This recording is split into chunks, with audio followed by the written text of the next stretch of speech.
Right, let's talk about season 2. Am I doing that again? Am I going? Okay, let's just go with it. Hello, everybody. We've just finished season 2. You guys have sent me in some questions. I'm going to answer it. What an intro, man. I'm getting better at this. Somehow I'm getting so much worse at YouTube. The further this goes on, the bigger I get, the worse I get at doing intros. Anyway, we're back. We're doing another Q&A, and today I'm answering your very weird and wonderful questions about the very weird and wonderful Severance Season 2. Come on, let's discuss some theory. Let's talk about whether we prefer Helly or Helena. And let's discuss the wonderful thing that is Severance. Come on. Sound like a broken record at this point, but if you like talking about TV shows, you like just chilling, hanging out with people, you like listening to music, we're having a bingo night. If that's your kind of thing and you want to come and join me and a bunch of other people, then I'll leave the link to the Discord in the top of the description. If you just want to come and hang out sometime, then come and join us. Okie dokie. Right, let's get straight on into this, shall we? Who is your favourite character and why is it Irv? Raven. Who is my favourite character and why is it Irv? It honestly is. Is Irv my favourite? Is he in my top 3? I'd say Irv is in my top 3. I do adore Innie and Outie Irv. I would say Helly I also love. I actually really like Milchek. He's really creepy and he's got a real authority issue, but I feel really sorry for him. The poor guy is so overworked. I really like Devon as well. I think there's more to Devon. Maybe there'll be a couple of questions about Devon as we go in here. But I've got a feeling that there's going to be more to Devon and Rickon in season 3. I think they're the characters in the background. There's a lot more too. I don't know what it is yet, but there's something to do with those characters. And yeah, I'll discuss my theory with the painting as well that we see in the finale. Yeah, but Devon's up there. Devon's definitely up there. And actually, honestly, Cobell. I really like Cobell at this point. I just thought she was Mark. I really do love her. Random comment, but there was an interview somewhere with the amazing Jen Tulloch, who plays Devon, in which she indicated that there was a draft scene, at least written out, where she, Devon, was in a getaway car whisking Gemma away at the end of episode 10. The scene didn't happen, obviously, but that's where the writers' heads were with regards to Gemma successfully getting out. Okay. Yeah, I wonder if that's almost going to be like an opener in season 3. Is it going to literally, you know, like how at the end of the finale of season 1, the opening of season 2, episode 1 was a bit different. It was like, and then it kind of goes back to that evening and the outies and what happens after the what's it called? What was it called? Not Ortbo. The Ortbo was episode 4. The OTC. There we go. I'm forgetting with acronyms. The OTC. It kind of goes back over it, and then you sort of learn more about it in the episodes that go on. But at least we know there was a scene written with that in mind. Interesting to know. I don't know if that's true, but I'm going by the fact that's true. Ruby. Hello, Ruby. What a great show. Here we go. And you've made it rhyme as well. Well done, Ruby. Right. What is your favourite scenic shot of season 2? Why is it that every single shot in the entire show has now gone out of my head? I mean, the entirety of Severance is shot so beautifully. It's really hard to narrow this down. So, I mean, the shots where there's like symmetry and stuff are just too good. But I would say some shots that stood out to me. There was the sequence in episode 7. I think her name's Jessica Lee Gagne. I'm not quite sure how you pronounce her name. Forgive me, but she's amazing at the way that she has built shots to be so colour composed that it's sometimes so stark to look at and yet so brilliant. Like in episode 7, the shots with Gemma and Mark, and when there's like the throwbacks and stuff, there's beautiful shots there. There's the sequence where it goes through the wires and then it goes down. That's really, really clever. A lot of the filming of the Ortbo experience was amazing when you consider the environment they were filming in. They did a really, really good job of that. I am having a little scroll through on Google to see if anything triggers anything. Oh, I have just seen an image of when Helena is walking to go and meet Cobell and Drummond, and they're filming her on the other side of the building and she's just walking. It's like running parallel to her. Yeah, I really did like that. Would that have been done by a drone, maybe? Or were they no, because they weren't filming the building. There's no building near that one where they filmed. So it would have been a drone shot, or it just would have been like a camera on a stick and people are moving it from the ground. It was really, really well done, actually. So yeah, I'd say that one. Sorry. I'm not really answering these very quickly, am I? Right. What grossed you out the most? Any of the brain surgery scenes, Ruby? I don't like it. I probably would say Drummond being shot, but I didn't see it. I didn't see it when I was editing. I was like editing it like this, and when I cut it out. But yeah, probably the brain surgery scenes. Oh, I tell you what was awful. We never really found out what's in it. What's in that stuff Mark is drinking? What was that? Some sort of baby food coloured crap. What was that? I didn't like that. That grossed me out, but in a different way. I was gonna say what grossed me out the most is Cobell saying yes, Daddy, but I realised that's season 1. What are your thoughts about the Cobell, Devon, Mark, perhaps mystery relationship connection? There was some weird vibe in the last episode, and Cobell saying, "I care about you." Yes, I have a theory that there are more Egans in the show that we've seen, and we don't know what their real names are. You've got to look at like the architecture and stuff. You've got to look at the environment they're in. When you look at Rickon's house, he's a writer, he's an amateur writer, and he's got a really nice house with some very odd Egan-style paintings, especially when you then go and see Burton Fields' house. And there's all those weird paintings, very, very similar style of house. In terms of Devon, I think I made it clear what my thinking was in episode 9, when they're driving to the birthing cabin, and Cobell says she's one of James, no one's to know. Of course, I got a couple of comments of people saying like, no, you're looking into it too much. She's just trying to like get into the birthing cabin. And I'm like, yeah, but the show's too smart for that. There's something with the way that she says that in episode 9, Cobell says about Devon, who's sat in the passenger seat, she's one of James, no one's to know. Insinuating one of two things. She's either James's child or she's the baby mama. I hate that name, but you know what I mean. She's the mother of the child of James. Basically, she's been knocked up by James, which is a terrible thing to think about. But anyway, what is that line really insinuating? Okay, and I know she asked for the golden thimble. I wasn't quite aware of that at that point, but then someone informed me that's a reference to Twilight Zone and an episode there. I haven't ever seen the Twilight Zone. My theory, and it's a very loose theory because at the same, I don't know. I've got no way of proving this, and I don't want to sit here and think about it too much because I'll go insane. But is Devon secretly an Egan, or is her parents not exactly the parents of Mark's?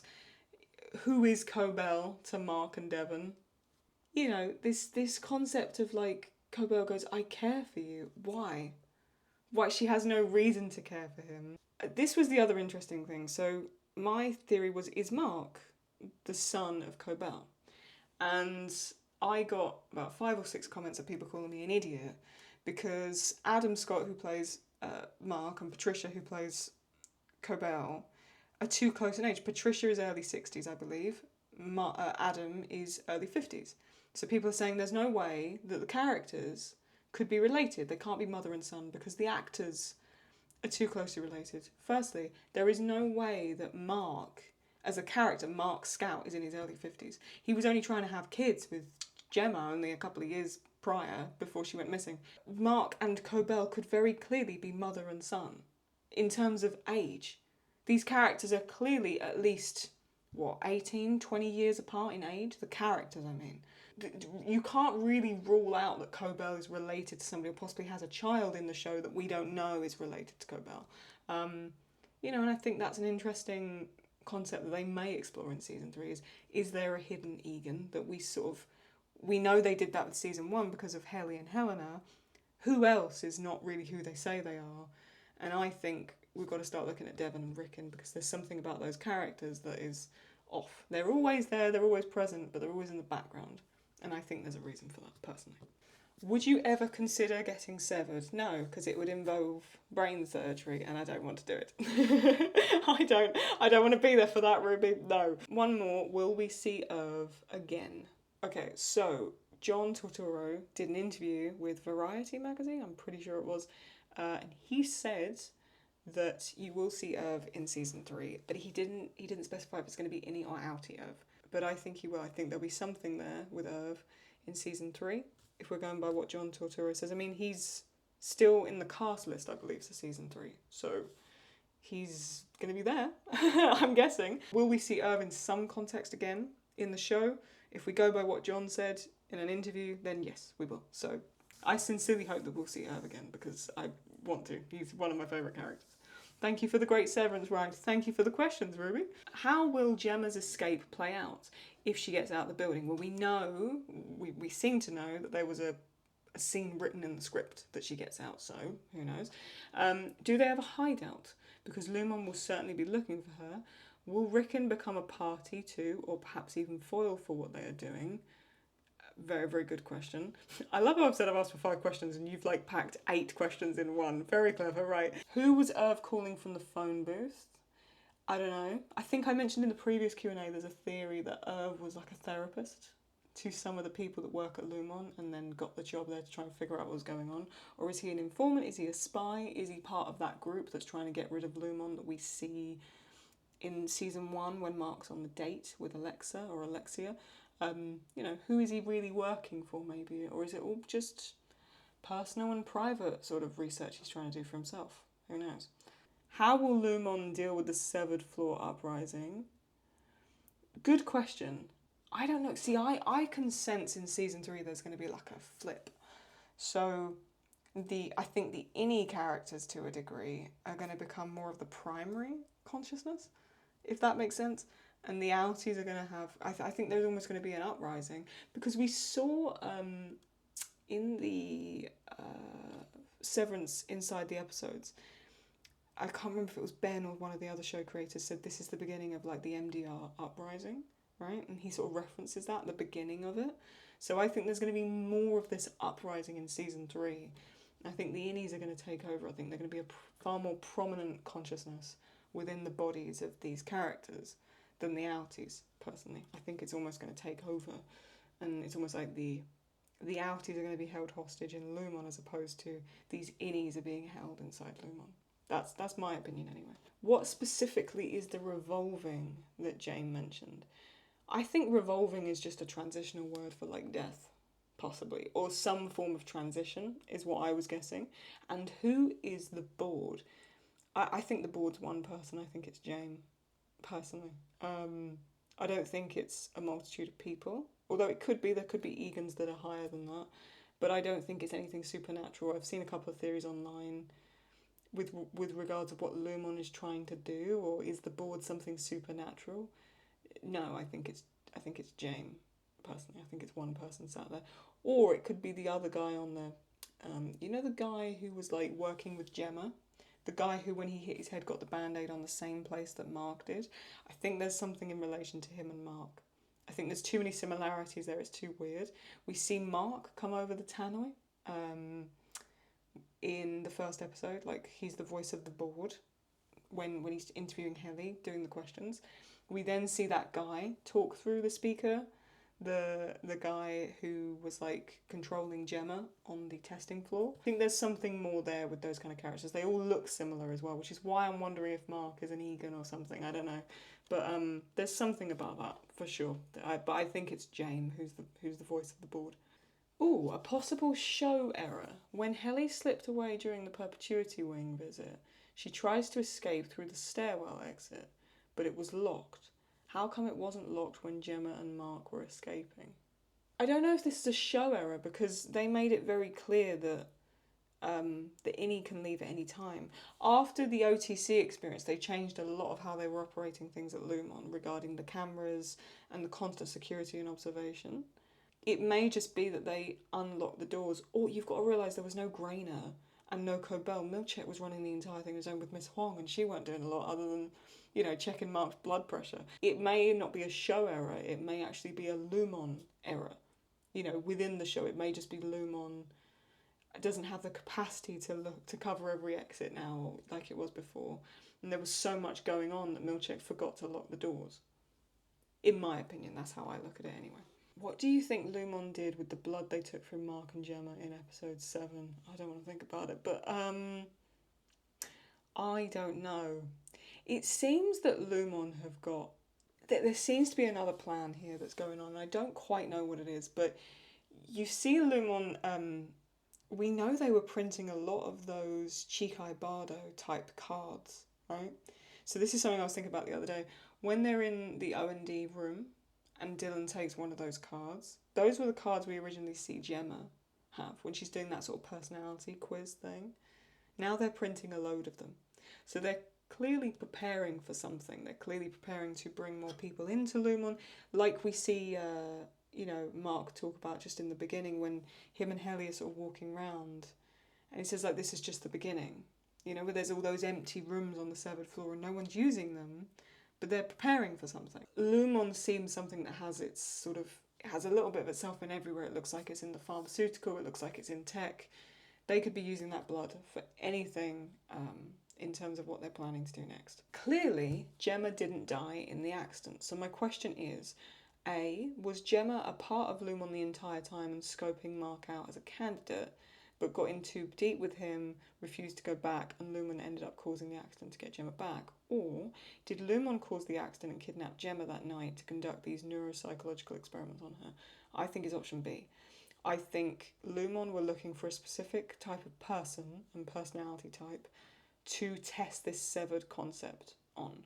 So they started sending out these personality tests and quizzes and whatever. They do that through the clinics. She gave out her information there. She starts answering these questions. They realise that's exactly the kind of person they need. And then Lumon fake the car accident and the kidnapping, and they take her to the testing floor. That's my theory. It then explains why she was sort of doing the card-based quiz. So she did this kind of personality test. She fit exactly what they were looking for.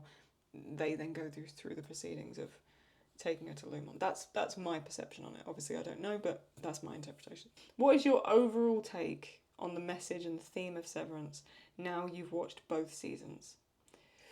What's my overall take? I can't remember which character says it, but there's a reference to wanting to remove pain, doing this whole severed thing, this idea of creating different personalities within one body to segregate pain. And I think nobody does anything truly for deeply malicious reasons, like even the villain thinks they're doing the right thing. I think Egans genuinely think they're advancing the human race by creating this concept of severance and this idea of multiple people in one body. I think in their mind they're considering it as pain refusal or removal.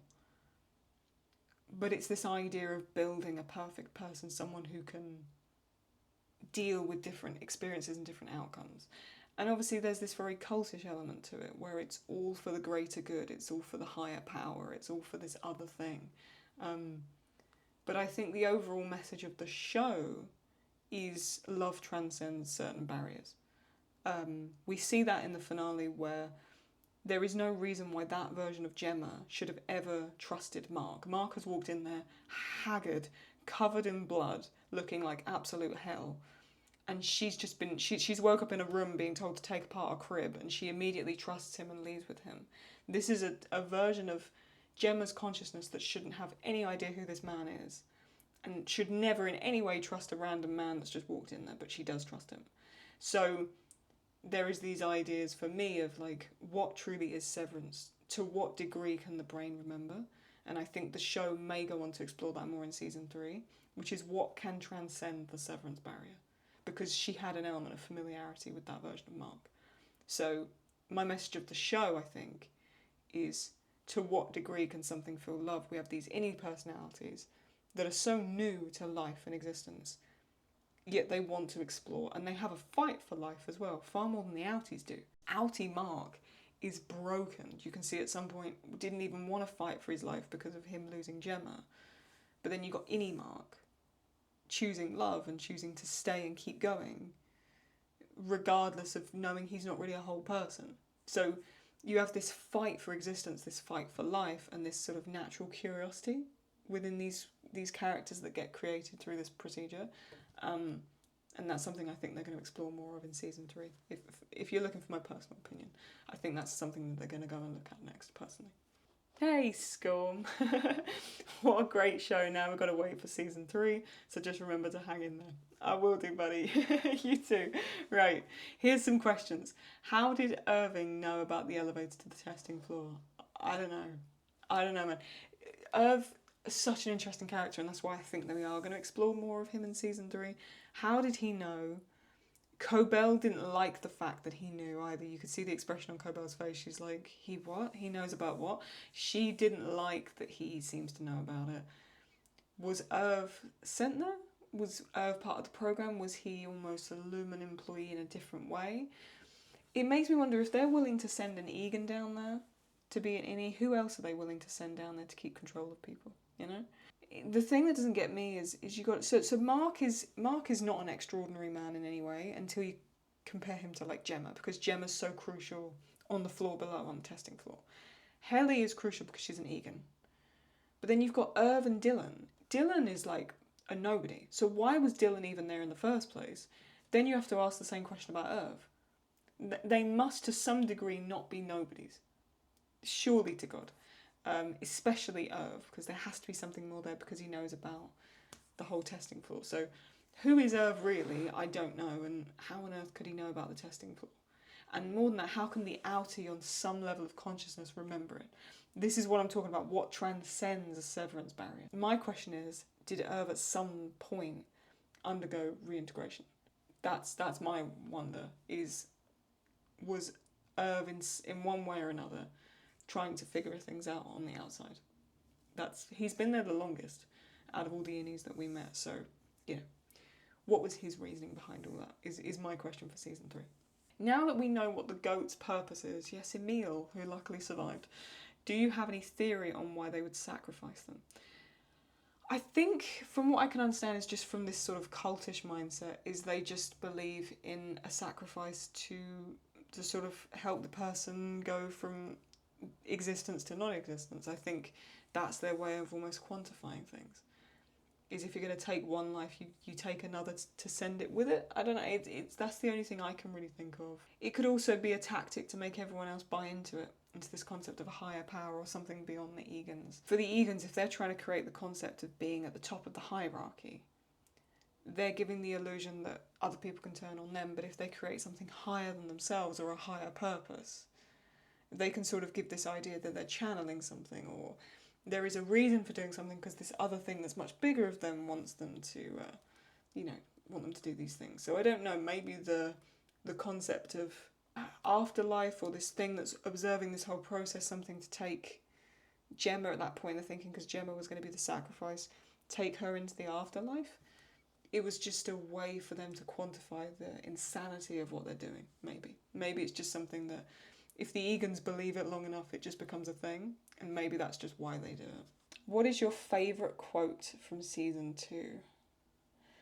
I really do love the Milchek. I'm going to say this terribly wrong, but Milchek, when he says, are you familiar with the story of the Glücksleben? And the way he pronounces it is so horrific, and that is so funny to me. I lost it when I first saw that. I'd say that and the bit with Mark when it's him, Devon, and Cobell goes, "Hello, Mark," and she goes like, "How are you?" And he goes like, "I'm great." And he's so sarcastic and sassy. And then Devon's trying to like calm the situation down, and she's like, "So we're gonna go to the birthing camp? We're gonna go there?" And she goes, "No, it's we must go at night or something," and she's like, "It's perilous," and Mark just goes, "Oh, it's perilous." Like, he's just so sarcastic and bratty, but Adam's delivery of certain lines just really cracks me up. We had an idea in the Discord. Do you guys list your favourite quotes of season 1 and 2 to me, and we do a tier list to rank the best lines? That's what I'm wondering. We rank them out of 10, and we go over our favourite lines. Maybe that would be a cool video to do. More a joke than anything, but what is it with Egans and eggs? Well, so this is the interesting thing, right? So I saw this, I think it was a comment that pointed this out to me. Was it episode 9 or episode 10? Forgive me, I can't quite remember. I think it's episode 9. when Helly's swimming and she's got the white swimsuit on with the white swim cap and she's swimming through the waters, then she gets to the office, there's the egg, and then you have the egg cutter and the egg separates. Is that a metaphor for the sperm and the egg? And is that trying to subconsciously insinuate that Helly's pregnant? Because then, or Helena's pregnant, because to what degree is it Helly or Helena's child if it's Mark's child? So I wonder if that's a thing they're going to explore in season 3, is now adulthood. So when we watch the inside the episodes, they said season 1 is very childlike, the innies are very childlike and sort of immature. Then season 2, they refer to it as almost adolescence. These innies are finding themselves. What's going to happen in season 3? Is it going to be young adulthood or adulthood itself? Then what's going to happen? So I wonder if the egg element is something to do with Helly or Helena's eggs, and what could possibly be happening there. But also, it's interesting because the egg shape almost looks like the shape of the Lumon building, but then also some people have said that the Lumon building as well, from the top view, like the bird's eye view, looks almost like a cross section of a brain, like an MRI scan. So I think that's also very interesting as well. The egg imagery there, I think we see a lot of it, but are we going to see more of it in season 3? I think so. I think someone might be pregnant, which I don't know how they're going to deal with that. But anyway, oh God. Mr. Furnace, hello Mr. Furnace. If you could explore completely free reign of any specific area of the Lumon building, where would you go and why? Or, where would I go in the Lumon building? See, I was going to say something really stupid like where do they make... where do they prepare the melons? And where do they make all the food to go in the vending machines and things like that? Do you know what I mean? That kind of stuff. Where are these other employees carving melons? Did Milchek carve the melon? Did Miss Huang carve the melon? That kind. Who's preparing all this crap in the background? Who's organising choreography and merriment? Who's going to work every day preparing for that? You know what I mean? So is there other rooms like that where they're just preparing all this other bullshit that they have to deal with? But if I was to say an actual area of the Lumon building, so you'd want to say the goat room, but would you really want to be in the goat room? No, you wouldn't want to be in the goat room. Weirdly enough, I quite like the vibe of the perpetuity wing. The Egan house. I don't know, it's something that feels homely in such a sterile and medical environment that the Lumon building is. Or maybe the wellness room, when it was there. It's not there anymore. But maybe the wellness room. I'd say the Egan house or the wellness room. Honestly, this is going to sound... I'd actually quite like to drive around the car park. That's a terrible answer. You said in the Lumon building. Oh, area of the Lumon building. Does the car park classify as the Lumon building? Because if it does, I do like the idea of driving around in the loops of the car park. I'm so autistic. Bonus question. Where do all the staff live? Like Miss Huang, Mr. Milchek and Mr. Drummond. Mr. Milchek, I think, lives at home. I think he has home because he has a bike. We know he travels to and from there with a bike. Although, does he? That doesn't insinuate that he lives anywhere else. Miss Huang, I think, resides in the building because she all her stuff was there because the Lumon bus came to pick her up and she had all her stuff there at the building. So maybe Mr. Drummond just has... I mean, the building's huge. It could almost be like a hotel on the top part because we know they host events there and stuff like conferences, and they had the Egan family gala. So maybe some of them live there in the building. Perhaps that would maybe explain it, why they're there all the time. Good, I hadn't thought about it actually before then. Thank you, Mr. Furnace. I hadn't thought about that. Here's Emily. Congratulations for completing this season, and I hope you enjoyed each episode equally. I did, although I did have some favourites. Just don't tell Cobell or Miss Casey. What do you think Gemma's next move will be? Where is she going to go after watching Mark run off with Helly? Here's a question for you. Was it Helly or was it Helena? I still don't know if it was... I wonder if it was Helena. The way she smirks at the end makes me wonder if it's not Helly. Where do I think she's going to go? I think Devon will come and get her because we know that from what this person's mentioned before. Plus, I think that would always be the plan, is that she would then go with Cobell and Devon. And I think they're going to probably try and put her into hiding, maybe. But then would Rickon rat them out, or would I? I don't know. But maybe she would just hide at Mark's. It's too obvious though, isn't it? Hide in the basement of Mark's like Petey did and Mugabe, that's too obvious. I don't know, but I think they'd try and get maybe to the birthing cabin or something.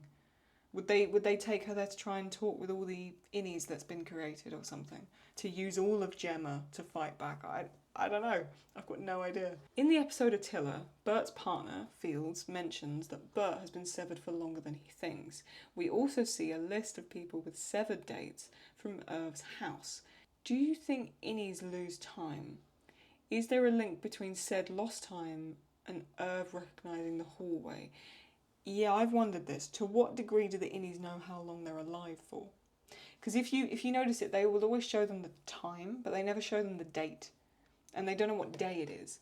So, to what degree does your self-perception of time become completely warped when you don't know how many days you've had, right? Like, they don't know what season it is. So they've got no concept of when a year has been. So, I mean, we all know, like, when COVID happened, right? And you sort of lose all your schedule and stuff. You've got no idea what day it is. You've got no idea how many days you've spent inside. So if you imagine that, but amped up a notch to this concept of you never know what day it is, what date it is, you don't know what season you're on, you don't even know what year you're in. You actually, to a degree, don't know how old you are because you don't know how old your outie is. You don't know what the previous health conditions have been of your outie. You haven't got a clue what's going on. To what degree are you then lose all processing of time? I think massively. And so I think this idea of lost time is quite prevalent, actually. And maybe other people that you live with or significant others, that also catches on because they sort of can't remember which version of you, I've wondered that, the idea of lost time, for sure. The lady with Emil, the goat, asks, how many more do I have to give? So we know that more than one goat has been sacrificed at Lumon, but Drummond says they used to show souls how to get to Kia's gates. So have they had more experiments or killed more people? They also have the funeral protocol, and there are an awful lot of goats, just saying. Yeah. Because we've also known about this character called Carol D, and she hasn't shown up yet. So we don't know what's truly happened to her, or if that's a character that's ever going to come back. I think they've been trying this concept of multiple innies for a long time. Perhaps that's what Bert or other people that worked previously at Lumon for a little bit longer have been doing in terms of recruitment. We know by they're printing a lot of the Chico Bardo cards, so for me they're doing a lot of these personality quizzes. I think there's a lot more than one person that they're processing here. I think there's actually multiple testing floors. Or there's also, remember, multiple Lumon facilities. There is more than one. There's hundreds of them all over the world. We know this because in season 2, episode 1, these other MDR workers came in. And they worked at different MDR branches, which means they're doing refining, macro data refining, for someone else. How many Lumon facilities are there? How many testing floors are there? There could be 25 in the Lumon building that we're familiar with alone, let alone how many there could be in hundreds and hundreds of other, Egan, Lumon places. I think it's happening with a lot more than Gemma, and I personally think that's where they're going to explore in season 3. I think it's going to go bigger, and I think you're actually going to see the bigger picture of what the Egans are actually trying to do. I think season 1 was very much Lumon focused in terms of the building. I think season 2 was Lumon focused and these people outside and how they're trying to stop this. And I think season 3 is going to go even bigger, and we're going to see more of the control that Egans have over this whole space. Do you have any theories on where Irv is going? No, I don't, but I think I think Bert has almost sent him somewhere where the Egans maybe don't have as much control, or it's maybe, I don't know, it'd be funny if he goes and ends up at Salt Neck or something. You know what I mean? How far is he sending him out? Or is it going to be somewhere like that? It'd be funny if just, it cuts to an episode in season 3 and Irv is sat in that cafe at Salt Neck. You know what I mean? Or something like that. There's got to be more than one of those kind of coastal towns. there's, I think, a lot, you know, in that are under the Egan control. I think it's going to be somewhere very rural, very derelict, but I still think we're going to see Irv. I think Irv's going to, you know, we're going to learn more about him and what he does. Do you think Devon is going to try and do something drastic to get Mark back? Or is she going to work on the down low with Cobell and not telling Mark something? If so, what do you think they're doing? Devon seems very trusting of Cobell. Sometimes more trusting of Cobell than she is of Mark. I don't know what that really means, and I don't know why, but I think Devon is willing to trust Cobell in whatever it takes, and I think if Cobell is going to lead the situation, I think it's going to be interesting to see how that plays out. I don't think Devon's going to do something drastic. I think she's going to listen to Cobell, and I think Cobell's going to play it smart, because she is very, very smart. So, and I think Devon's too trusting of her to go against her. So I think Devon's just going to go along with that, personally. You don't have to answer them all, just have.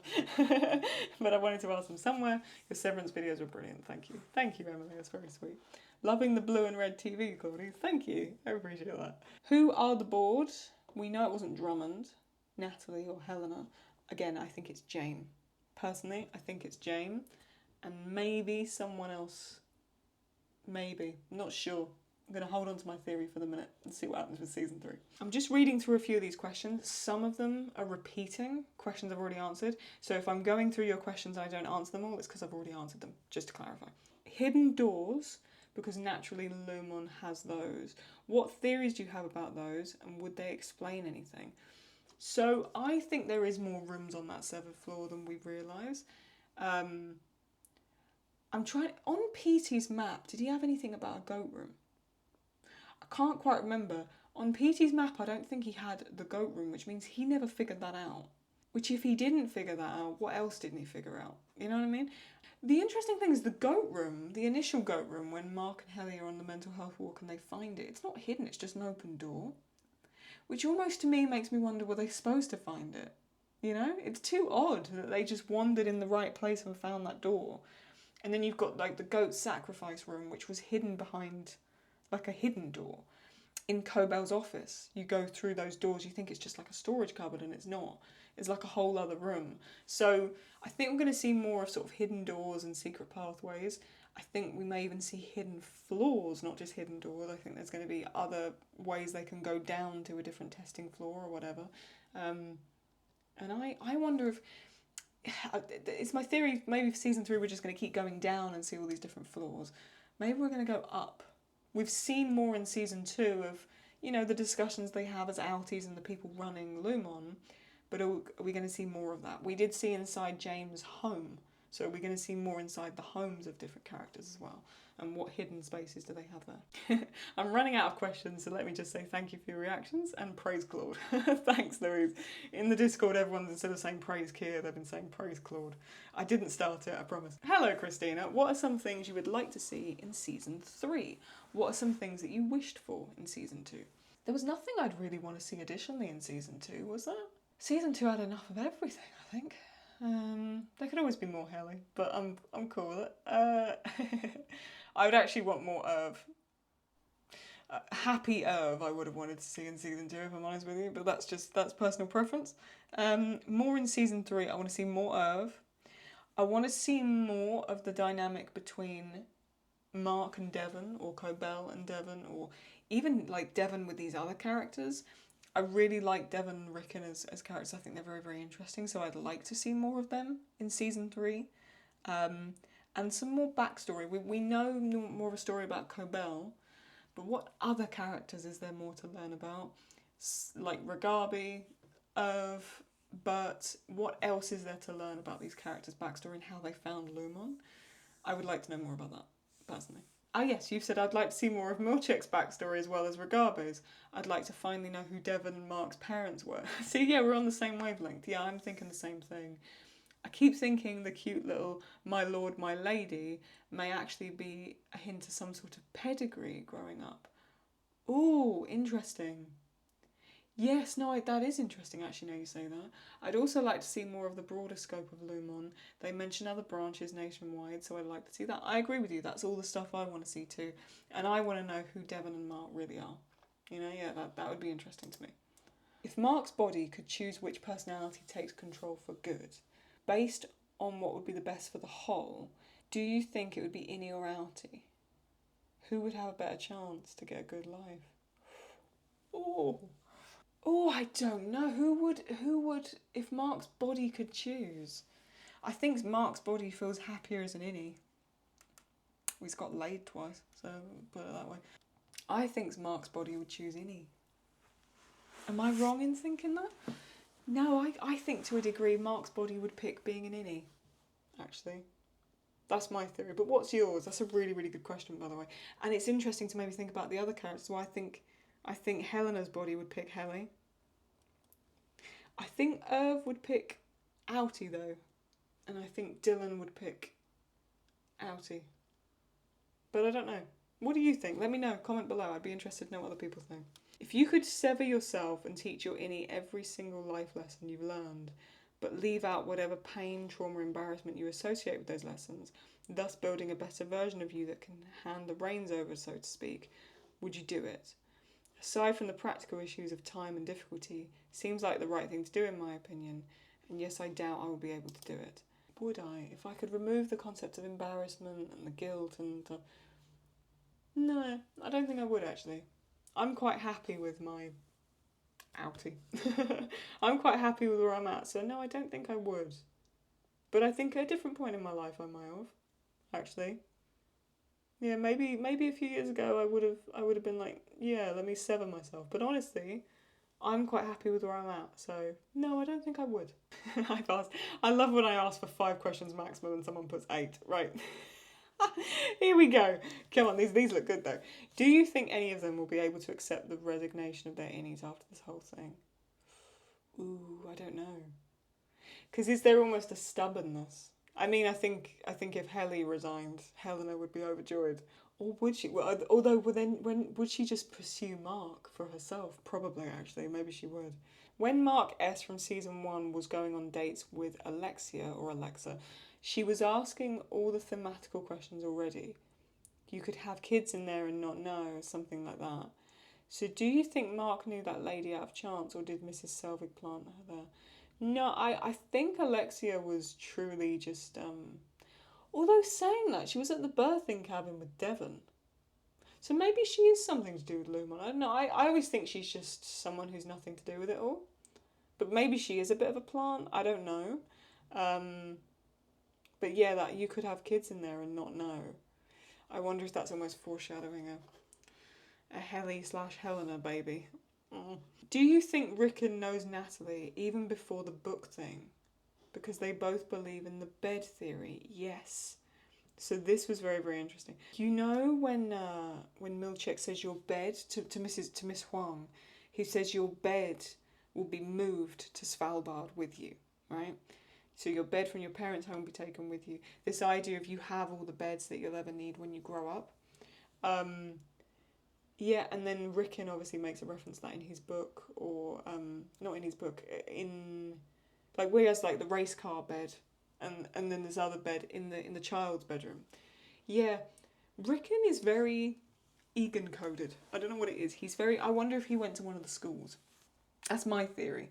He's not an Egan, but he is someone that went to quite a prestigious Egan school, and I think he's far more to do with it than probably any of us have realised. He seems a little bit brainwashed by it all, and I'm wondering if that was an Egan element to him personally. How did Milkshake have the time to learn all that choreography and deal with the severed floor? I don't know, but can that man boogie? Yes, he can. And I love it every time he does. What's up with all the mishearing things in the series? Loving and hating. I love plants. I hate ants. Hannah, Gemma, Helly R, Helena. Yes. And there's this thing as well with Mark. Mark kind of only ever hears what he wants to hear. He's very selective in what he wants to hear, but also it's something throughout the entire show is this idea of mishearing stuff, and you never quite know what they're actually saying on important things. I think that's very deliberate. I think it's very cleverly done. Is sometimes you question whether you're even hearing something correctly. Either way, it adds to the creepiness of it, which I adore. What are the actions of any of them that you think they did out of the goodness of their hearts, no strings attached? See, I would say Mark deliberately spilling the coffee to help Helly in season 1 was a good action, but I don't think that was no strings attached. I I think he did that for quite specific reasons. I think he was quite fond of Helly at that point. Think of sacrificing himself during the Ortbo. I mean, obviously he's done that to prove something to himself, but he did that to get Helly back because he knew that it wasn't her. And I think there's many things Dylan has done that's really selfless as well. And I think Dylan's an absolute trooper. I think he's an underrated... He's a lover boy of the show, and you wouldn't think it, but I think all he wants is to do good. And he actually wants to be... He reminds me a lot of Ringo from Blue Eye Samurai. If you haven't watched Blue Eye Samurai yet, I urge you to. It was amazing. It was one of my favourite things I've reacted to. He reminds me a lot of Ringo, just wanting to do good and master something and be good at something and prove yourself. So I'd say a lot of things Dylan does as well. Natalie, what's going to happen to her? I think she's going to become a lot more prominent, actually, in the show. I don't know what she's going to be. Maybe she will now become the board. Natalie hasn't let them down. Milchek has. Cobell has. There's been other people there that have let down. The Egans. Natalie hasn't. So I think they're going to lean on her more than anything else, actually, in season 3. The penultimate episode started with Helena swimming, then the Ed divided into 6. Yes. Yeah. And then a sixth of the egg got further slithered and eaten up by Helena. Yes, I think the egg analogy links to the concept of pregnancy. And I think there's this idea of she's almost like tentatively... The egg's dividing, it's becoming an embryo. And I think she's almost consuming the idea that she actually might be pregnant. You know. You also don't go swimming in a white swimming costume. Unless you're missing your period that month. So glad we've made it. I have to say you're now my favourite reactor to the show. Oh, thank you, that's so sweet. Oh, I love it when people say that. Right, I asked this one in the last Q&A, but would be super interested if after the finale your opinions have changed. Do you like Innie Mark or Outie Mark better? I think I still prefer Innie Mark. I find Innie Mark a little bit more tolerable, but I adore how sassy Outie Mark is, I really do. Outie Mark, for me, is a little bit bratty, and I'd struggle to deal with him in real life, but he's funnier. I'd give him that. But Innie Mark is more of a lover for me, so I would say Innie Mark. He's less damaged, somehow. What are your general thoughts about Helena throughout this season? And in which way do you think she and her motives have changed over the course of it? I think Helena's slowly figuring out the problems with what's happening here in terms of what the Egans are really doing. But I think she still has her own way of wanting to do things, which is why I'm leaning into the pregnancy idea. I think she was like, well, they're not going to let Mark go if I'm pregnant with Mark's kid, right? To a degree. So I think she's got her own malicious things that she's trying to do. And I think she knows to James, her father, she's almost a disappointment. So I think she's doing everything she can to prove that she's not a disappointment, that she's useful. And I think she's going to go about proving that in whatever way she can, whoever that hurts. So I don't think that's a good thing. But the character itself I find fascinating, personally. Does anyone else in your life watch this show? And if so, what are points you agree or disagree on? My mum has watched the show and we've discussed it. She loved it. She thought it was brilliant. When we discussed, there was nothing that we really disagreed on or anything like that. I think we just had some different ideas of what could be happening in season 3. But no, she adored the show. I think she watched it all very quickly as well. She binged it. She couldn't stop watching it. What would you rate Severance as a whole between 1 and 10? And what rating would you give season 1 and season 2 separately? Severance is like a 9.5 out of 10. I think season 1 is like a 9. And I think season 2 is like a like a 9.5. I think it's really close. I think season 2 just amped everything up a little bit further. But there's some things I almost prefer about season 1. There was almost when it's all just located to the Lumon building and everything feels a bit more mysterious. It's a difficult thing with a show like this because the more you expose of the show, the more you reveal stuff, the less creepy it is in a weird way because you're like, oh, that's what the goats were, okay. So there was a spookiness with season 1 where you had all these questions. The questions started getting answered, but I didn't feel a sense of satisfaction from it because there was these more questions coming. So what I hope in season 3 is that it maintains the level of creepiness, but we get genuine, solid answers as to why things are happening. I think that would be interesting for season 3. Just a little bit more clarity, but with more of that unknown spookiness that it had in season 1. I almost felt season 1 was more darker, especially even in the palette of stuff, like the colour palette. I felt season 1 was a little bit more darker and a bit eerier. And then season 2, weirdly enough, became lighter and more extreme. Maybe it became silly in some ways, but really darker themes were underlying it more than season 1. It's interesting. Some of season 2 I found more colourful visually, but it was more disturbing and darker. Please aim to enjoy each question equally. Thank you very much, Minion. What involvement do you think Burton Irving's outie has to Lumon as a whole? I don't know. They both seem to be more connected than we originally thought. See, I don't know what it is, but they seem Egan-like to me. I don't know. Fields was very creepy and weird and eerie. And I think, he says, I never killed them, I never hurt anybody. I just drove them. Yeah, but to where? And who were these people? Were they, originally like Gemma? Were they being tested? I don't know, and I do hope that's explored in season 3. What do you believe Lumon's goal is for Gemma's testing of multiple innies? I think they're just trying to create multiple people in one, to almost build the perfect worker, if that makes sense. And you can massively manipulate people if you can control what version of them can remember things. So I think it's a case of if you can control people's selective memory, you can control then people's selective behaviour. So I think it's all an element of being able to dictate control of a mass population, is what I think it is. On the note of Mark building Gemma for his role in MDR, what or who was everyone else building? Good question. I think I touched upon this earlier, why was then Irv and Dylan there? I think there's got to be an element of there's other people on these testing floors, or there's something else going on. And I think that's not even just happening in one Lumon facility. I think it's happening in a lot of them. But yeah, I think they're not refining just Gemma at MDR. I think they're refining something else or someone else. And I think that's happening at more than one Lumon branch, in my opinion. Before Miss Casey was introduced to the severed floor as a wellness officer, what was happening with Gemma in that time? I asked because Miss Casey, or someone else I can't remember, stated she's only existed for a very short period of time. Yeah, so I think they were simply using the other room. So we saw Allentown. I think we got hinted at like Sienna, and there was a couple of others, right? There was a couple of other like rooms that became before she would have been, Miss Casey. I think if you look at it from Lumon's perspective, maybe her being Miss Casey was a test. Can we send her up there to do wellness sessions with different people, and then we'll send Mark in there and see if she recognises him? That's what I think.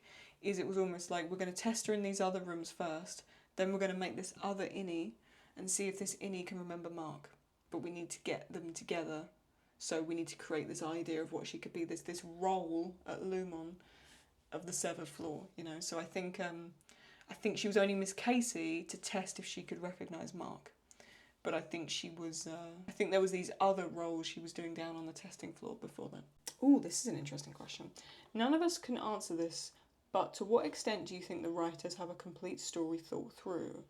And to what extent do you think they're kind of making it up as they go? Yeah, this is a really, really good question. I don't know, but I think they've got a lot of it thought out.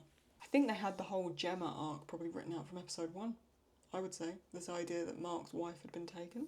Maybe not episode 1 specifically, but I think there's some core plot lines that they've been having situated there in the background. Like, I think they was always going to put Helly and Mark together. I think there was always going to have an element of Mark's wife being kidnapped and taken. There was more to that. I even think there's something more with Cobell and these intertwining with these other characters. I think we're going to see more of that as the show goes on. But I think there's certain singular plot lines that they've had planned since the very beginning, and I think they're adding to it the more that the show goes on. It's obvious that Cobell was at one point 100% in lockstep with Lumon regarding the severance procedure. She knew it was being used the moment Jane took credit for the invention. So, now that she has her original design notes, do you think that's enough leverage to force Lumon to let her back in the mix? Or do you think what Lumon's plans are for the chip is something bigger than what Cobell is aware of? Yeah, no, I think no, I think there's I think Cobell created the concept of the implant because of what she went through, which was she wished she could sever her work life from her personal life because what she had to do as a child was so brutal and excruciating.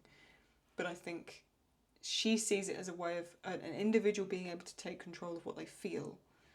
Lumon are now using it as a way to take control of what people feel, right? So Lumon are looking at the big picture. Cobell was always looking at the small picture. That's what I think. And now she's realised that that's what's made her shift and actually go against Lumon. Irving's life outside of Lumon is somewhat Spartan, not just in the way he was minimalist, but in the fact that the military had been a big part of his life, unclear as to whether it was own service or via legacy. Absolutely. I have a theory that Radar was originally his dad's dog. Ooh, that is an interesting idea. Anywho, do you think all the military stuff was Irv's or his father's or both? I secretly think both. We see that it's his father's stuff, but because he could have grown up on like a military base or something like that, and it would be interesting if he is, because if this is what makes me think there's something more to Irv. Because say Irv is like ex-military or something, are Lumon involved with the military, right? Like, you know, the Lumon. Is there plans for something else to go beyond here? Is it governmental? Is it military? What else? We know Lumon are into tech and pharma and probably food production and schooling and education and hospitals and what else? Is there this next jump to military or government use or law enforcement or something like that? And if that's the case, is that how Irv is so connected to Lumon in the first place? I don't know, but it was on my mind as well, to be honest. So, good questions, Trouble, as always. Fantastic questions. We've seen more of the outies this season, and it seems the innies and outies are opposites of each other, as in their core trait or tempers. I wonder if this is known or influences hiring, or if it's a side effect Lumon doesn't regulate or account for.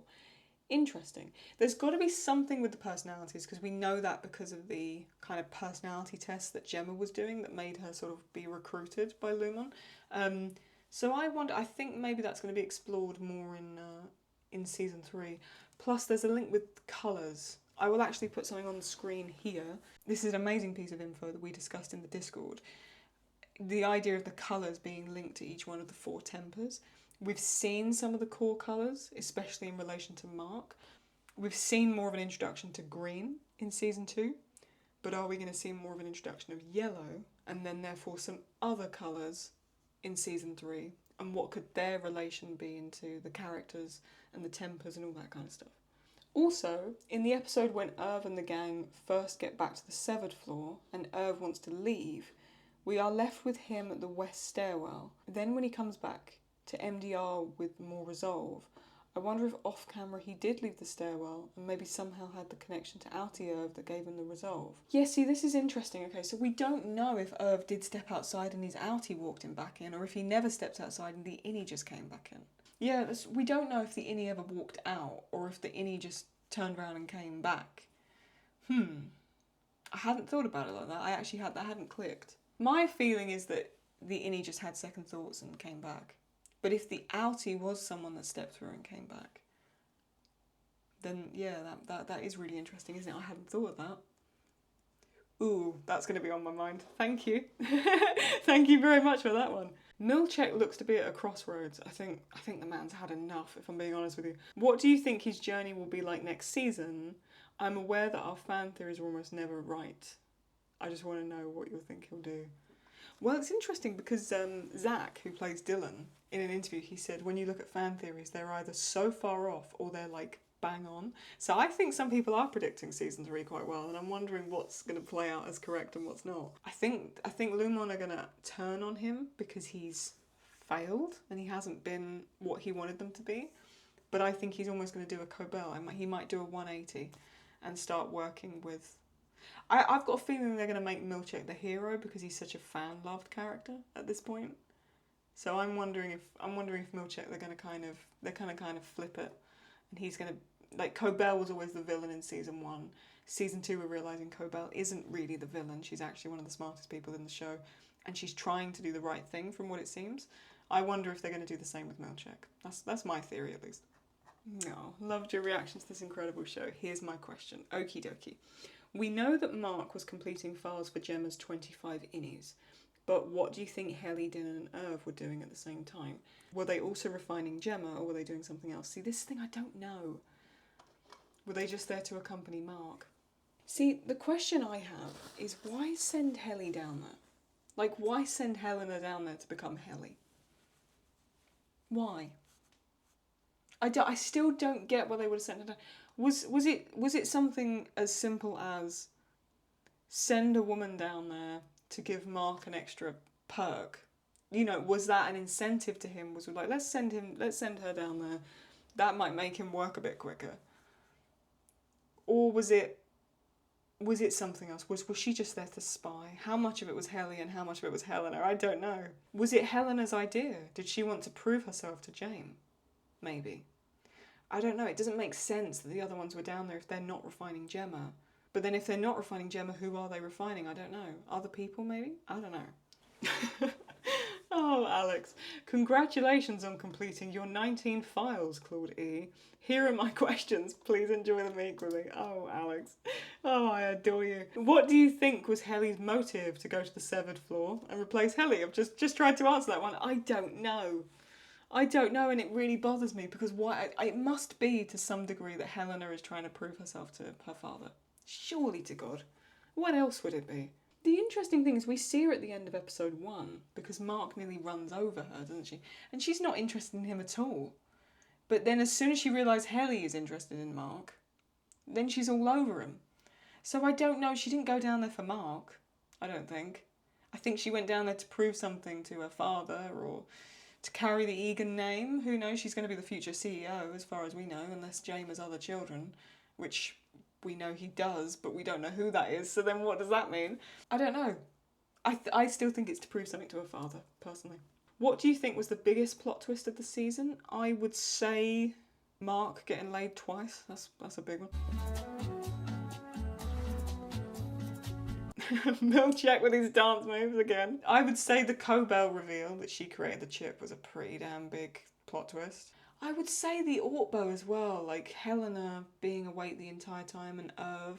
I would actually say there's like sort of other twists within that are just as big. Like finding out about Miss Wong and the Wintertide Fellowship, and then what it then makes you think about Milchek as well and what's his background. Obviously finding out about the testing floor. I mean, the goat room reveal was ridiculous. Just them crawling over goat shit in this little tunnel and then there they are in this giant goat room. There's so many twists, but I would say knowing Gemma's alive and she's basically like a guinea pig for them, that's got to be the biggest, I think. That and the Cobell reveal for me. What do you think is Mark and Helly's plan after episode 10? Is it Helly? I don't know. I've got a feeling it's Helena. Just the way she smirked when she looked back at Gemma, it doesn't seem right. No, I don't know if they're going to have a future outside of Lumon again. And I don't think it's Helly, I think it's Helena.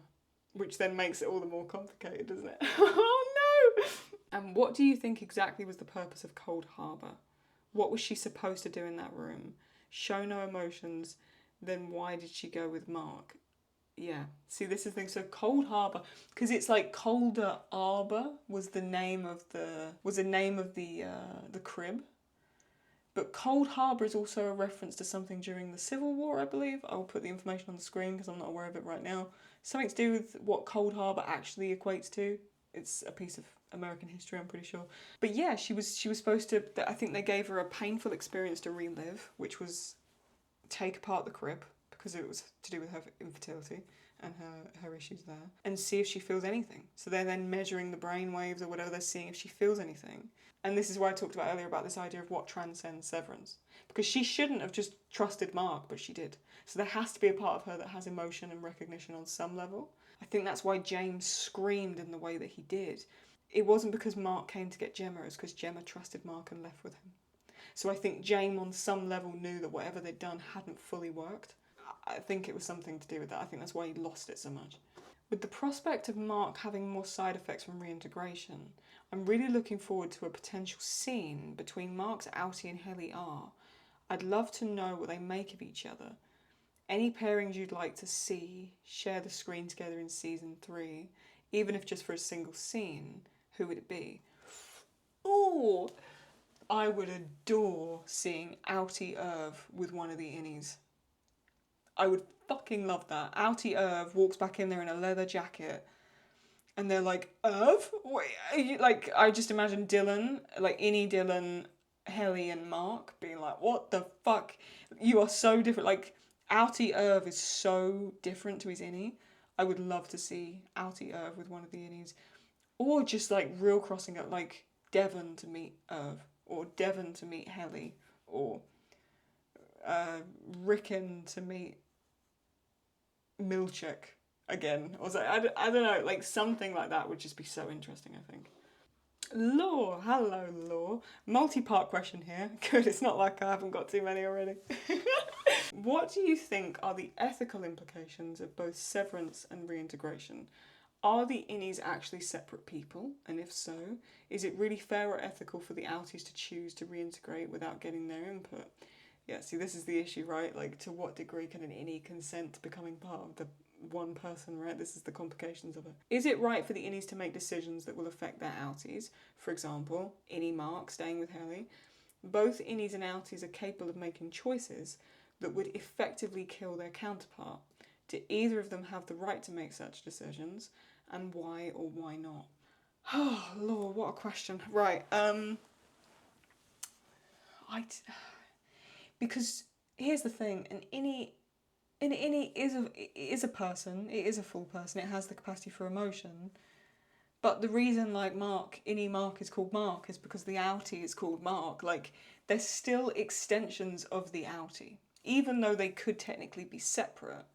They are a version of the outie. So I still think the outie has the upper hand to a degree, but then the innie should have a right to fight for its existence, right? I think in some ways, like, the best choice was like when Irv made the decision to, you know, show that he knew it was Helena and not Helly at that point. He didn't know it was Helena, but you know, he made a very, very clear decision to almost sacrifice himself in that moment to save another innie. But he did that with his choice, you know, he took it upon himself to make the choice. So that was almost the most ethical loss of the entire show. I really don't know. I think it's a complicated one. But I think the innies are still... The innies are people, but they are still a version of the outies. And I don't know if it's possible for the two to truly become one. I don't know. I think that will cause a whole host of new problems. I don't see a happy ending for this, personally. But who knows? Maybe the show writers can come up with something that makes me happy. What kind of reaction do you think your innie would have upon waking up for the first time? And what would her personality be like? I can tell you right now, I would soil my trousers. I would be the most useless, terrified, lunatic innie. I'd be worse than Helly. What Helly did in episode 4, I would be doing in my episode 1. I would be giving up very quickly. I'd be terrified. I think Lumon would have me for a day, and then they'd literally throw me out. They'd fire me. That's how bad of an innie I think I'd be. I'm terrible with authority. I don't like taking orders. I think the lighting would drive me insane. That I can tell you right now, I'm so autistic. The first thing I'd complain about is the lighting. I'd wake up on the table and I'd be like, can we have some low mood lighting in here? Because I can't work with these overhead lights. And I think Milchek would get rid of me and he'd kick me out. But that's what I think, at least. Any favourite moments in season 2 regarding acting, set design, music, etc.? Music I love. We're going to have a music night in the Discord. So if you like the music of Severance and you want to come and sit there and listen to it with us and just hang out and chill, come and join us. We have music nights every now and then, so come and join us. Yeah, I think music was pretty fucking awesome. The acting, phenomenal. I want to say the acting of Sarah Bock, who plays Miss Wong, is brilliant. I thought she was a kid. She's not. She's like 17 or 18 when they filmed it, but she's amazing and just really sort of creepy and eerie, but at the same time you feel so sorry for her. Just even like the colour grading and the way they film stuff, and it's so beautiful.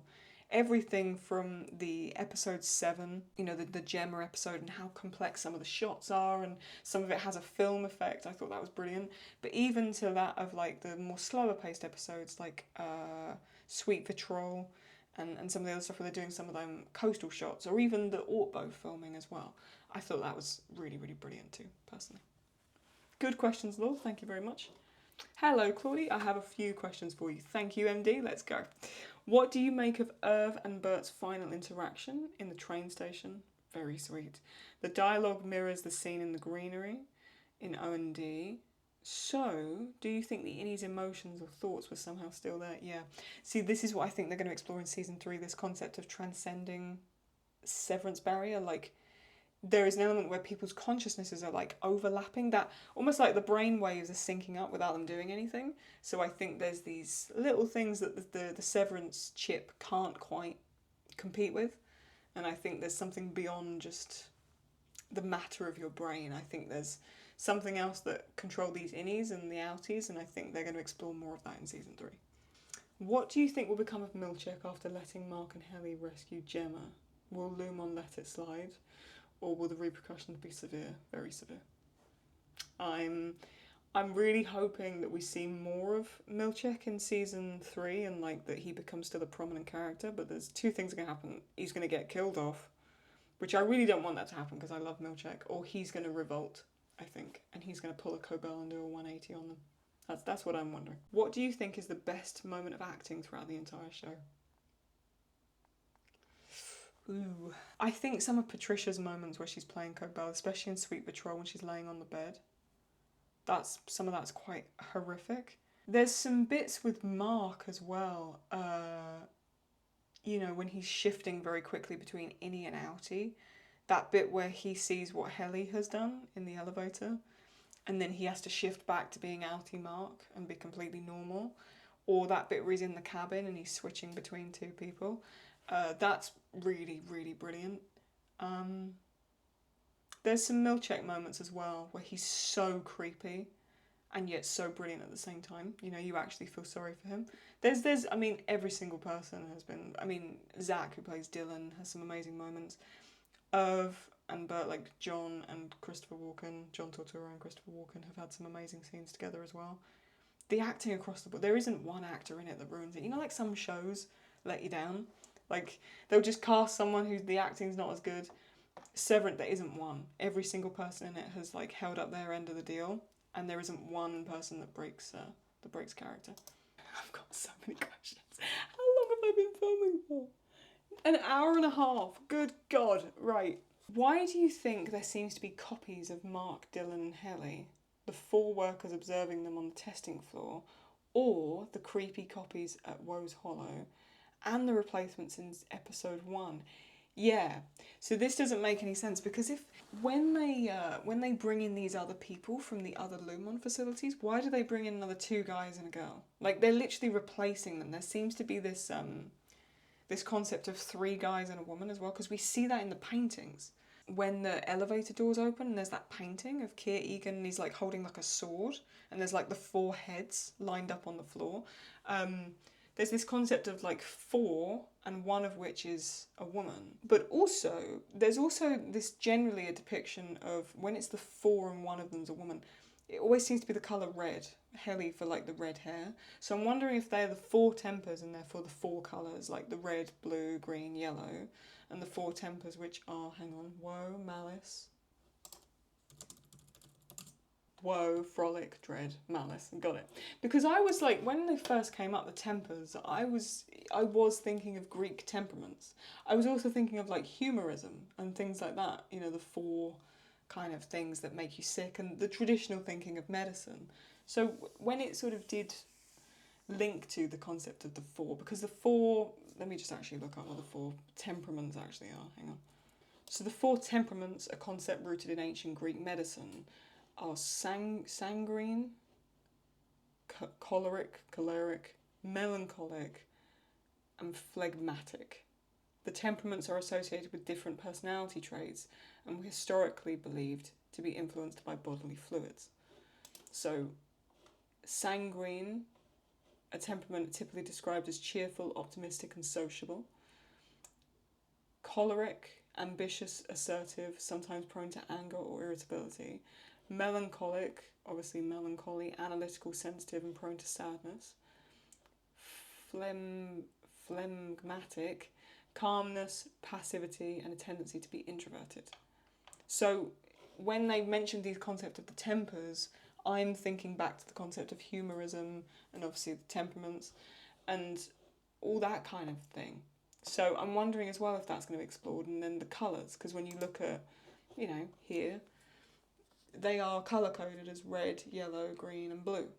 So I'm wondering if there's going to be more than that in season 3, and if we're going to learn more about these personality types coming through. Do they each link to one of the tempers? There's got to be a link with the 4 tempers and the 4 workers. Has to be. There's no way that's a coincidence. Also, what would you like to see going forward from the show? How do you think Lumon will respond to the events of the finale? I've mentioned this, I mentioned this earlier, I think it's going to branch out. You're going to see more, I think, from the Outies perspective and this Innie uprising and the taking over.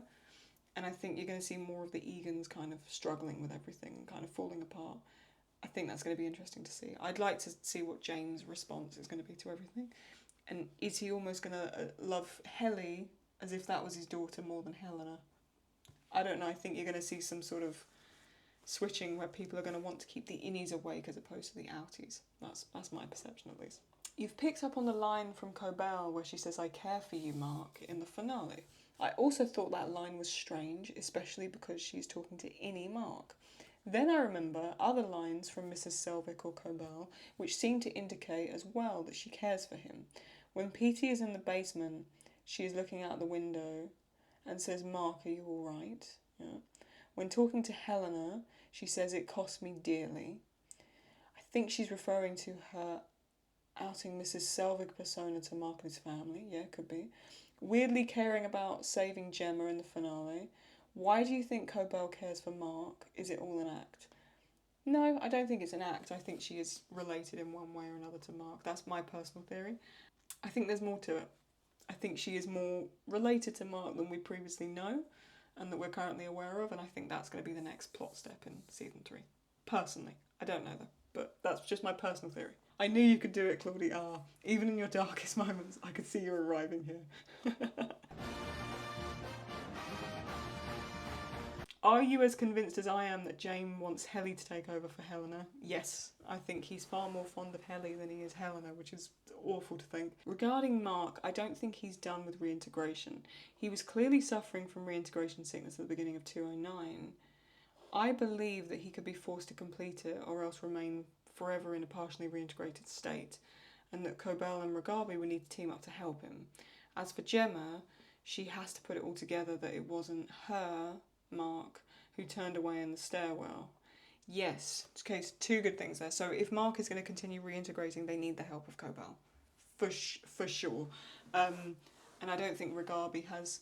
But then Ragabi says she's one of them. So does Ragabi know for some reason that Cobell is more than just a Lumon worker? Or maybe was she so hesitant of Cobell because she only knows her as Cobell who works at Lumon, not Cobell who created the chip. So maybe if she knew that extra bit of detail, would Ragabi team up with Cobell? Maybe. And also, Gemma needs to put it together that her Mark was not the one who turned away in the stairwell. Yes. So I think sometimes some people didn't really get that. They was like, why did Innie Mark not go after everything with Gemma? Because that's not his love. That's Outie Mark's love. Innie Mark feels nothing for Gemma. You know, like in his mind he doesn't really feel anything. And I think... Yeah, Gemma's got to understand that that wasn't Mark who turned on her. That was Innie Mark, because she doesn't know he's severed yet. So, yeah. From Gemma's perspective right now, she thinks Mark, her husband, has abandoned her and run off with a redhead. When what's actually happened is her Mark is doing everything he can to get her out and he's fighting for her. But she doesn't know that he's severed. Which is brutal because she's stood there banging on the glass thinking that that's her Mark that's run away from her, and he hasn't. So yeah, that's something that Gemma's going to have to understand in season 3. Yeah, they made the point to tell us that 1, James Egan doesn't love Helena, and 2, he has sired lots of other children in the shadows and has not seen Keir in them either, and also 3, he sees Keir in Helly. These surely weren't throwaway lines. What do you think this is setting up for season 3? I mean, I've been over this a little bit. You have your own personal opinions. As do I, Justin. As do I. I think he's going to make the shift towards wanting Helly and not Helena. And I think we've met some of his other children. We just don't know who it is yet. I think it's Devon. Personally, I think it's Devon or Rickon. I don't think it's Mark. Would the show be that crazy to make Mark and Egan, which means Helly and Mark, when they were badonking, were two Egans badonking each other? Would they have done that? Would they be that weird to do that? Probably. This is Severance. Maybe they would, I don't know. Have we seen the last of Miss Casey? Ooh, maybe. Maybe we will never see Miss Casey again. We'll see Gemma. But are we going to see the innies again? No. Maybe we have lost Miss Casey. If they do bring Miss Casey back, what would be the context? Would they take Gemma to the birthing cabin and try and switch on the other innies? Maybe we will see Miss Casey again. Maybe not. Who knows? What do you think the impact will be of James telling Helly that he sees Kit in her and not Helena? Yeah, I wonder. I think she's going to almost hate herself even more, right? Because I think Helly had got to the point where she'd separated this idea that she was different to the outie. You know, we're not the same, I'm not her. But when James has said that's where I think that's going to get the cogs turning a little bit. One of my theories is that Helly will be forced, using the overtime contingency, to be the outie, at least for a little while. Yeah, I wonder that too. I think that scene is foreshadowing for using Helly in some way.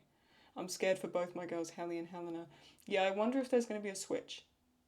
I wonder if, to a degree, Helly will be the outie and Helena will be the innie. I don't know, but that's what I'm wondering as well. I need to know if you have read or heard Rickon's book. I like how you put that in all caps as well. So I didn't get time to read Rickon's book. We are going to, though. We're going to read it in the Discord. I'm probably going to read it and maybe record it if I can. I'm not sure about the copyright and stuff, so whether I'll be able to put it out on YouTube, I'm not sure. But we're going to give it a read. We're going to have a look over it, and we're also going to read the Lexington letter as well. I wasn't able to get round to it in between season 1 and season 2. I still work full-time as well as doing YouTube, and it was just something that I couldn't fit in with my schedule. But I will be definitely looking at Rickon's book, and I'll be definitely looking at the Lexington letter. I'll be doing an announcement in the Discord when I'm going to be going through it, so if that sounds like your thing, head over there and sit and read it with me. So what the fuck now? Seems like a reasonable question. Yeah, it does, it really, really does. I hate to think they painted themselves into a corner with this one, but yeah, what possible reason would Lumon have to keep Mark alive at this point? Unless he's the father of a child. Unless he's provided the next one for the Egan bloodline. And they now keep him alive. See my thinking? Maybe. Where do we think Bert ends up? Bert ends up. Do you mean Irv or do you mean Bert? Where do I think Bert ends up? I don't know. What could be next for Bert? I don't think we're done with seeing him yet either. Where does Irv end up? I don't know. I wonder. Like I said, it'd be interesting if he shows up at Salt Neck. That's what I'm wondering. Yours has been an absolute a treat of a react channel. I'll have to look at your other stuff now. Thank you very much. That's very sweet. Do you think we'll see any Irv again? I hope so. I love how everyone keeps asking these questions. Yes, I hope so. I hope we'll see any Irv again. I really do. We have seen that the Egans are not above taking someone else's work. Is any of their success truly because of their own efforts? Probably not. And if they bring nothing to the table, what's keeping them in that position within the company? A lot of power, a lot of status, and a lot of money. I think that's all it is, to be honest with you. I don't think they offer much else. How true are the myths that are told by the Egans? I think they're bullshit. I think a lot of it's made up. I think a lot of it is just this cultish mentality that they have. And they do everything they can to indoctrinate and scare people in order to get people to do exactly what they want them to do. I think a lot of it is probably very, very made up. 80% of it, probably. Do you think that all non-severed people at Lumon, especially those in leadership positions, were recruited and indoctrinated as children? Yes. I actually have a theory that every single person that works at Lumon is in some way part of the Egan School for Girls or a School for Boys or whatever. I think they all come up through the ranks, through those systems. And that's why they're sort of let into that inner circle. Do you think it was Helly or Helena in that final scene with Mark?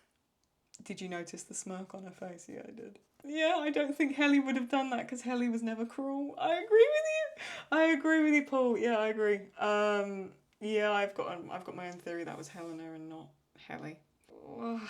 But yeah. I think it's Helena. I don't want it to be. I want it to be Helly, because I want them to see each other at the equator. But I personally think it's Helena. But I also really hope it's not, because I think that's almost it's too obvious of a plot twist. I'd love it to be Helly, and that it is just the two of them. But I've got a feeling it's Helena.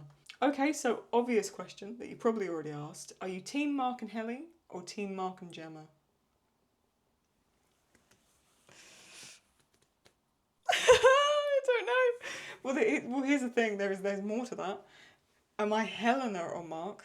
Am I Helly or Mark? Or am I Gemma and Mark?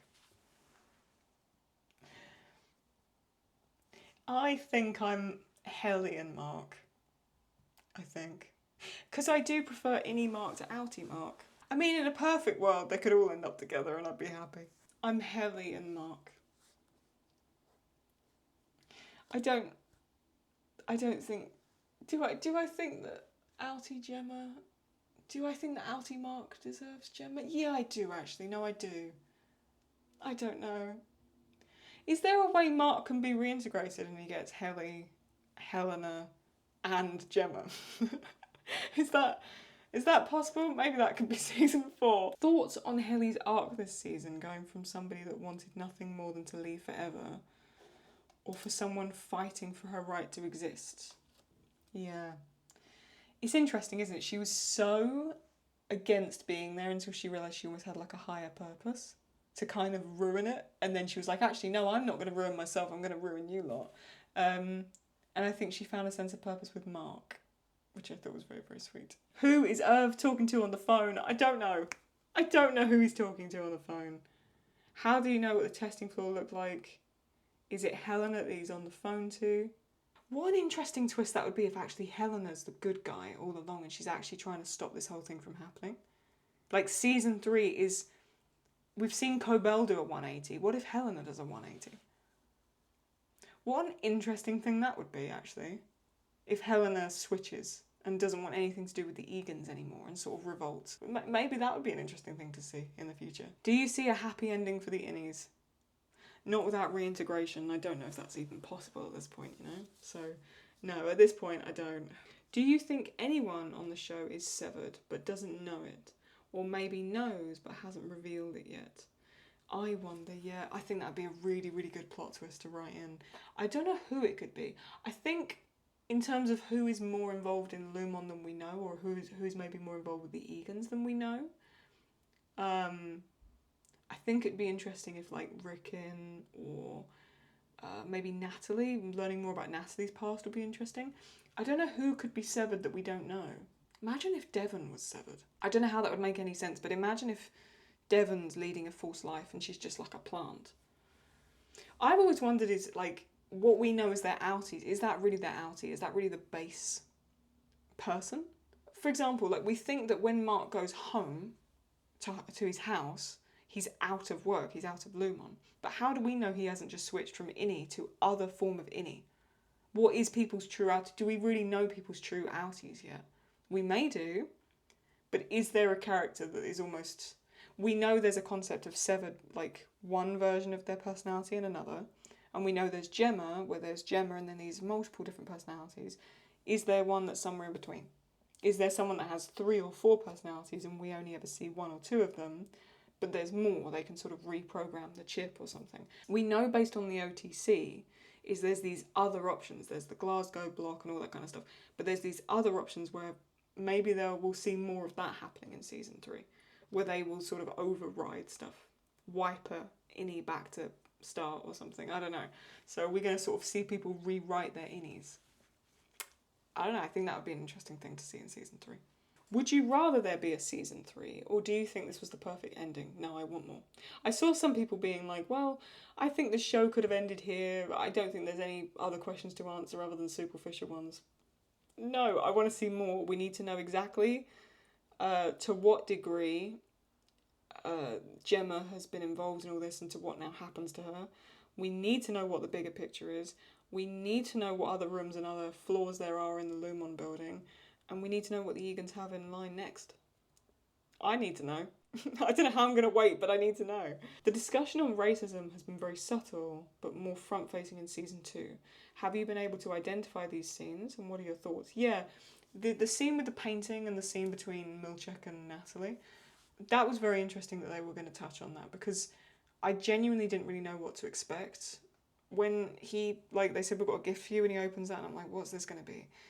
But to see how they're just almost doing this real manipulation and sort of this revolting twist on, you know, making you like one of us. You're one of us. And it's like, he's clearly not one of you.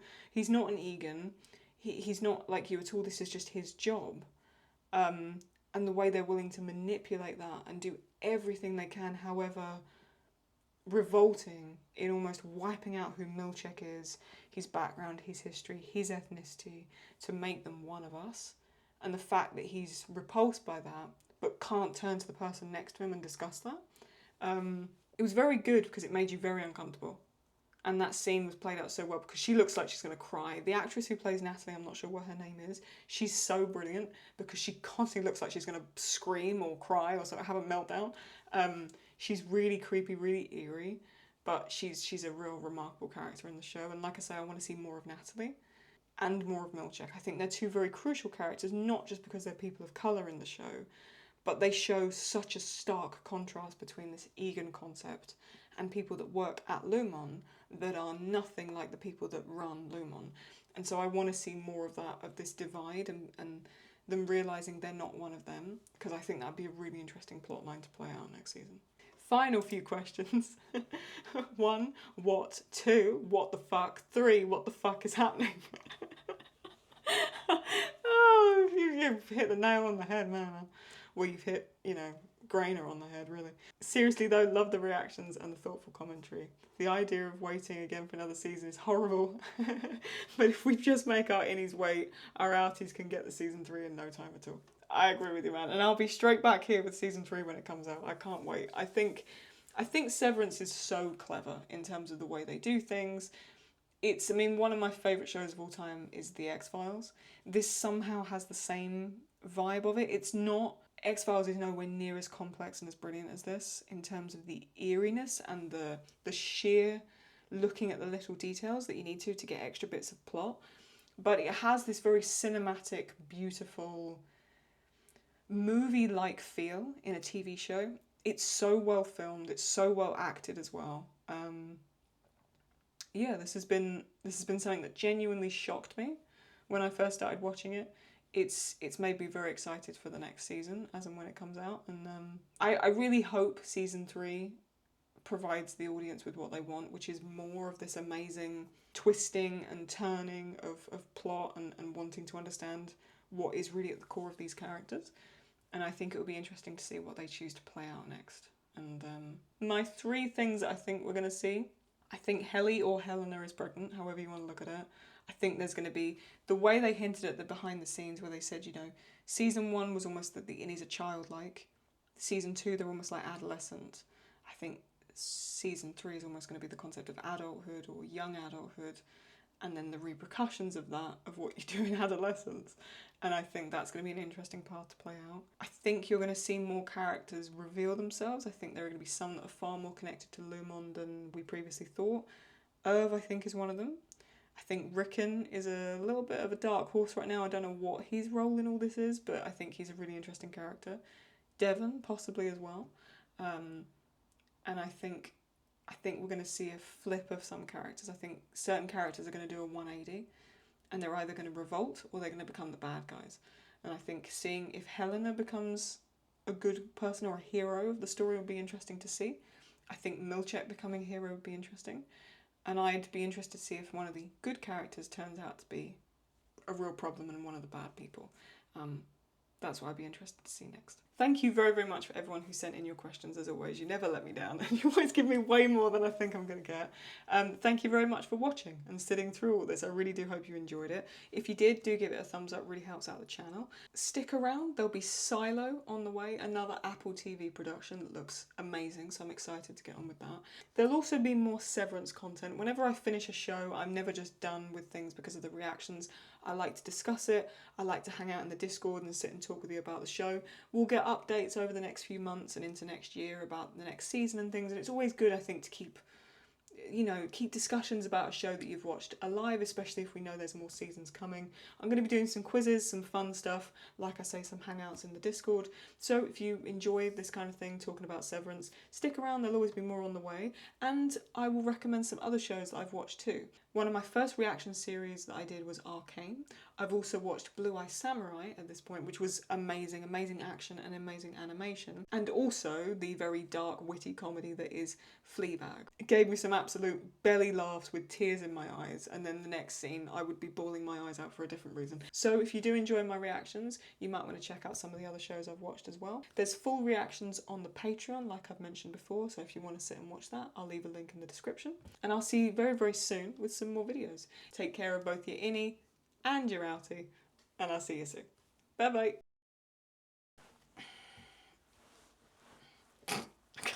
By the way, I sound like a broken record at this point, but if you like these kind of shenanigans, come over to the Discord. We're in there all the time, sharing things about ourselves. Oh, fucking hell. I sound like a broken record at this point, but if you like fun stuff, you like chilling out, talking about TV shows, hanging out, chatting with people, sitting and talking to me 2 in the morning like we have on many a Claudie Corner. We have a channel for pets. I don't know what I'm doing. We have a channel for pets.